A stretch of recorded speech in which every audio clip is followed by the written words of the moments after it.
Guys, നമ്മൾ ഇന്നത്തെ ഒരു വീഡിയോയിൽ സംസാരിക്കാൻ പോകുന്ന കാര്യം എന്ന് വെച്ച് കഴിഞ്ഞാൽ AIFFന്റെ നിലവിലത്തെ പ്രസിഡന്റ് ആയിട്ടുള്ള കല്യാൺ ചൗബെ സ്ഥാനമേറ്റതിന് ശേഷം ഇപ്പം ഏതാണ്ട് 3 വർഷമാകാൻ പോകുന്നു. അദ്ദേഹത്തിൻ്റെ ചില പ്രോമിസുകൾ, പാളിപ്പോയ പ്രോമിസുകൾ, ഇതാണ് നമ്മൾ ഈ ഒരു വീഡിയോയിലൂടെ സംസാരിക്കാനായിട്ട് പോകുന്നത്. പ്രധാനമായിട്ടും മെൻസ് ഫുട്ബോളുമായി ബന്ധപ്പെട്ടുള്ള ചില കാര്യങ്ങളാണ് സംസാരിക്കുന്നത്. ഇനി വുമൻസ് ഫുട്ബോളിൻ്റെ മറ്റെല്ലാം കൂടിയൊക്കെ സംസാരിക്കുക എന്ന് കഴിഞ്ഞാൽ വളരെ നീണ്ടു പോകുന്ന കാര്യമായിട്ട് മാറും. നമുക്ക് ആദ്യം മെൻസ് ഫുട്ബോളിൻ്റെ കാര്യത്തിൽ തന്നെ ഒന്ന് സംസാരിച്ച് തുടങ്ങാം. ആദ്യം തന്നെ വിഷൻ 2047 എന്ന് പറയുന്ന ഒരു പരിപാടി ഇംപ്ലിമെൻറ്റ് ചെയ്തിരുന്നു. അപ്പം 2047 ആകുമ്പോഴത്തേക്കും ഏഷ്യയിലെ തന്നെ ടോപ്പ് 4 ടീമുകളിൽ ഒന്നായി മാറും ഇന്ത്യ എന്നുള്ളതായിരുന്നു വാഗ്ദാനം.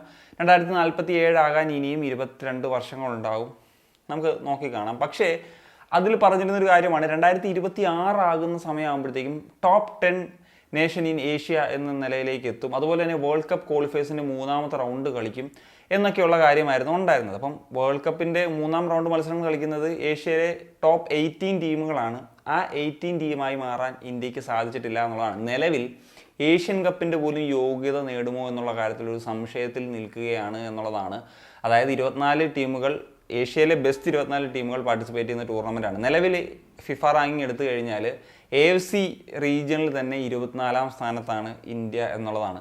അപ്പം അവിടെ തന്നെ കാര്യങ്ങൾ മൊത്തത്തിൽ പാളിയേ. അതുപോലെ തന്നെ വിഷൻ 2047 ഭാഗമായിട്ടുണ്ടായിരുന്ന വാഗ്ദാനങ്ങളായിരുന്നു 300ഓളം ഫുൾ ഫ്ലെഡ്ജ്ഡ് പിച്ചസ്, അത് ആർട്ടിഫിഷ്യൽ ആൻഡ് ആർട്ടിഫിഷ്യൽ അല്ലാത്ത നാച്ചുറൽ ഗ്രാസ് പിച്ചസും ഉണ്ടാകുമെന്നുള്ള കാര്യം പറഞ്ഞിരുന്നു. അതുപോലെ 50,000-ഓളം ലൈസൻസ്ഡ് കോച്ചസിനെ പ്രൊഡ്യൂസ് ചെയ്യുന്നൊരു സാഹചര്യം 2026 ആകുമ്പോഴത്തേക്കും എത്തുമെന്ന് പറഞ്ഞിട്ടുണ്ടായിരുന്നു. അതുപോലെ നാഷണൽ വൈഡ് സ്കൗട്ടുകൾ ഓരോ ഡിസ്ട്രിക്റ്റിലും ഉണ്ടാകുന്ന സെറ്റപ്പിലേക്ക് കൊണ്ടുവരും എന്നൊക്കെ ഉള്ളത് പറഞ്ഞിരുന്നു. ഇതിൻ്റെ ഒന്നും ഒരു അറിവുമില്ല. മറ്റു ചില പ്രോമിസുകൾ കൂടി പറയാം. വിഷൻ 2047 പുറത്തുള്ളത് 2023 ISLലേക്ക് അവസാനിച്ച സമയത്ത് പറഞ്ഞതാണ്. റഫറി മിസ്റ്റേക്കുകൾ ഒരുപാട് പ്രശ്നങ്ങൾ ഉണ്ടാക്കുന്ന ഒരു സാഹചര്യത്തിൽ വാർ ലൈറ്റ് എന്ന് പറഞ്ഞിട്ടുള്ള ഒരു പരിപാടി, VR പോലത്തെ വലിയ എക്സ്പെൻസ് ഇല്ലാത്തൊരു സംഭവമാണ്, പല രാജ്യങ്ങളൊക്കെ ഉപയോഗിക്കുന്നുണ്ട്, അത് ഇംപ്ലിമെൻറ്റ് ചെയ്യാൻ പോകുന്നു എന്നൊക്കെയുള്ള കാര്യങ്ങൾ വന്നിരുന്നു.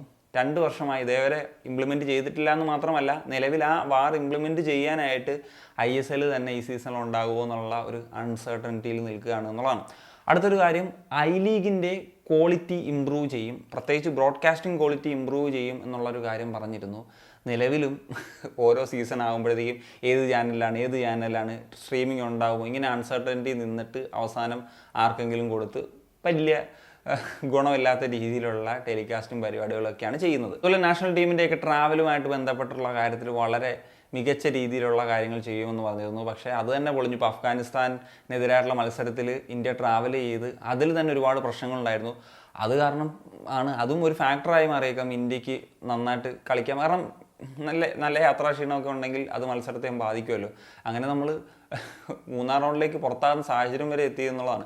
അതുപോലെ തന്നെ ഈ യാത്രക്കിടയിൽ ഇന്ത്യയുടെ GPS നഷ്ടപ്പെടുന്ന സാഹചര്യം ഉണ്ടായി. പിന്നീട് മറ്റൊരു ക്ലബിൻ്റെ നിന്ന് കടം വാങ്ങിച്ചിട്ടൊക്കെയാണ് മുന്നോട്ട് പോയെന്നുള്ള സാഹചര്യവും നമുക്കറിയാം. പിന്നെ പറഞ്ഞൊരു കാര്യമാണ് ഇൻസ്റ്റിറ്റ്യൂഷണൽ ലീഗ് എന്ന് പറഞ്ഞിട്ടുള്ള പുതിയ ലീഗ് കൊണ്ടുവരും എന്നുള്ളത്. അതായത് ഇപ്പം എയർ ഇന്ത്യ അല്ലെങ്കിൽ ഡിപ്പാർട്ട്മെൻറ്റ് സൈഡിനെയൊക്കെ ഉൾക്കൊള്ളിച്ചുകൊണ്ടിട്ടുള്ള ഒരു ലീഗ് കൊണ്ടുവരും. അതൊരു നല്ല കാര്യമാണ്. കാരണം ഡിപ്പാർട്ട്മെന്റ് ടീമുകളിൽ കളിക്കുന്ന പ്ലേയേഴ്സിന് അത് മത്സരിക്കാനുള്ള ഒരു അവസരമായി മാറുകയാണല്ലോ. ഇനി കല്യാൺ ചൗബയുടെ പാളിപ്പോയിട്ടുള്ള പ്രോമിസുകൾ പറയുമ്പോഴത്തേക്കും ഇംപ്ലിമെന്റ് ചെയ്തിട്ടുള്ള ചില കാര്യങ്ങൾ കൂടി പറയണമല്ലോ. ഈ ലീഗ് 2, ലീഗ് 3 എന്നീ പരിപാടികൾ ഉണ്ടാകുമെന്നുള്ള കാര്യം പറഞ്ഞിരുന്നു. ലീഗ് 2 അതിലൊരു പ്രോപ്പറായിട്ടുള്ള രീതിയിൽ തന്നെ കൊണ്ടുവരും. അത് കൊണ്ടുവന്നു.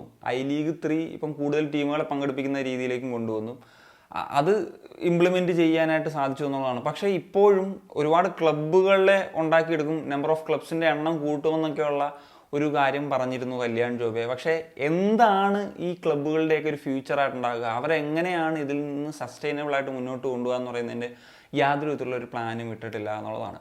എന്താണെങ്കിലും ഇനി ഒരു ചേഞ്ച് എല്ലാവരും ആഗ്രഹിക്കുന്നുണ്ട്.